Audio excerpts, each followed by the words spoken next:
I've come to make an announcement. Far Cry 6 is out, and has been for a month and a half now, which is an appropriate amount of time for me to post my very late review of Far Cry New Dawn.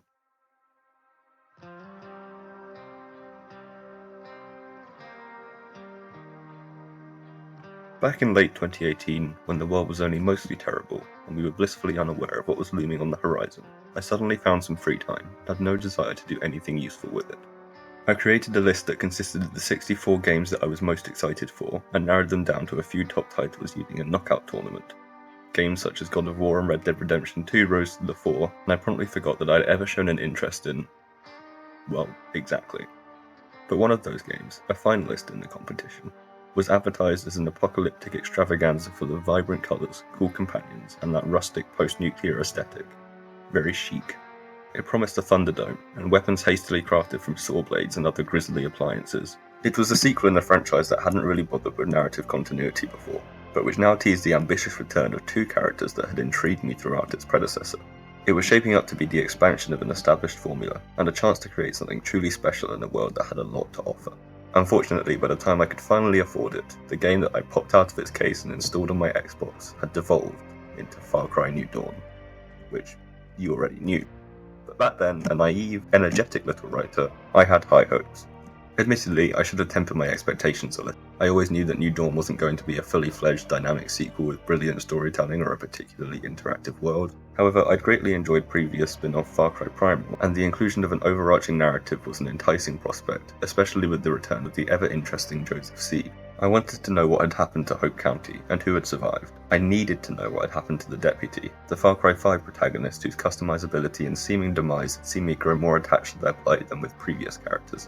I'd been wondering what being locked in a bunker with the charismatic cultist would do to the most resolute of rebel leaders. And whilst that particular inquiry did have an interesting answer, it wasn't the major feature that I was hoping for, and was the only intriguing extension of any narrative element from the previous game.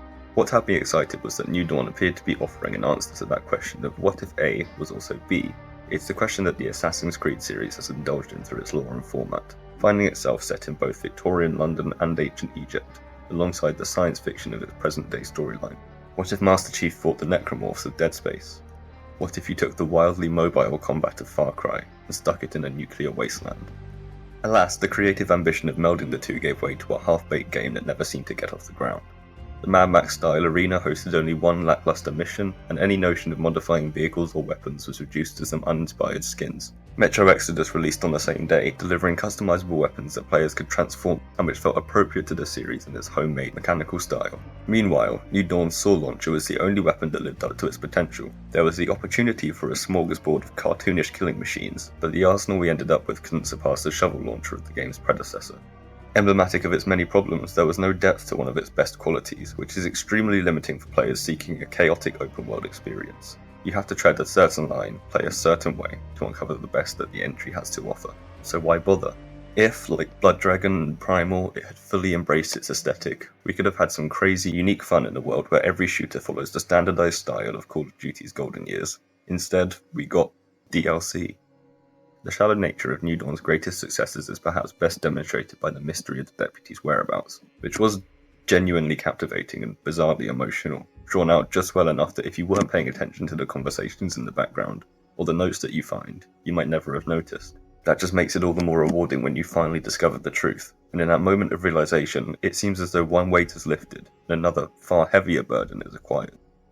Some scars can never heal. But the man responsible is a shadow of his former self. Joseph Seed cast a menacing figure at the end of the announcement trailer, and was hypnotic throughout Far Cry 5 as he twisted the folksy setting into a war-torn dystopia. He was so calming, so horrific, dripping with everything that we've come to expect from Far Cry antagonists, manipulating and enchanting us alongside the player character. When I saw that New Dawn villains Lou and Mickey were loud, obnoxious, and generally a bit rude throughout their killing spree, I couldn't wait for the foil. Whether he fought alongside the utterly forgettable twins, worked as an unconventional ally, or tricked us all into giving him his place as the big bad once more, his return was going to be at least as majestic and mesmerizing as his previous outing. Right? Well, no. He's just sort of an old guy. Not very charismatic, nor very evil. He has a son, or something, who's like just a moody teenager in a grown man's body. He turns into like a bear at the end. As you can tell from my general lack of interest, this was somewhat deflating. New Dawn certainly had some good characteristics. It hit most of the right notes with its gameplay, and the retexturing of Hope County as a palette, neon and magenta. Some of the returning characters had fun moments, and it was generally nice to see those nods to Far Cry 5. In general, however, it was a big disappointment, and there wasn't much that I took from the game that I couldn't from one of the main entries in the series. None of it was quite what it should have been, and I've gone from indulging in every title for years, except Far Cry 6. I am poor. To concerned about what the future holds. This chance to soar to new heights ended up plummeting down, and all of a sudden it feels like a dark hour, rather than the promised new dawn.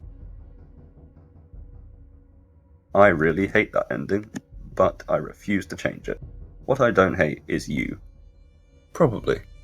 And I certainly don't hate that you chose to watch this video, so thanks. If you enjoyed it, I'd really appreciate a like, or maybe a comment if you had anything to say, and I will see you next time.